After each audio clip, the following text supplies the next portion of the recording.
साथीहरु आजको राइड चाहिँ मेरो कम्प्लिट भइसकेको छ अनि क्यास चाहिँ पैसा भनेको मेरो यति छ यहाँनिर हैन। अब यसमा के कति छैन हिजोको जति जहिले छैन होला। सो साथीहरु आजको अर्निङ चाहिँ म तपाईहरुलाई हेरौँ। इनड्राइभ चाहिँ अपडेट भएर आएकै गर्छ कि अहिले के हो यो 1779 हानेको रहेछ मैले आज।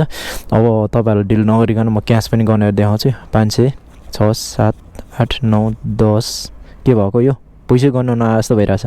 500 6 7 8 9 10 11 12 13 1 2 3 4 5 14 1 2 भनेपछि 50 60 65 1465 रुपैयाँ चाहिँ मेरो क्यास रहेछ अहिलेको अवस्थामा। अब यसमा चाहिँ मेरो भनेको अब यही हो साथीहरु हैन।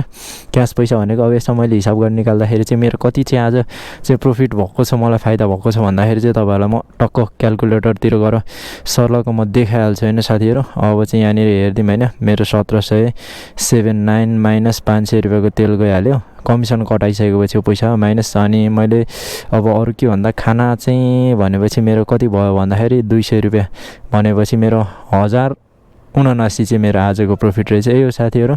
सो साथीहरु यही नै हो आजको लागि भनेको इन्कम। अब भोलिको लागि चाहिँ बवाल मार्नुपर्छ। त्यही हो। भिडियो अन्तिमसम्म हेर्दै हुनुहुन्छ नि मेरो युट्युब च्यानलमा गएर भिडियो पनि हेर्न सक्नुहुन्छ है त साथीहरु।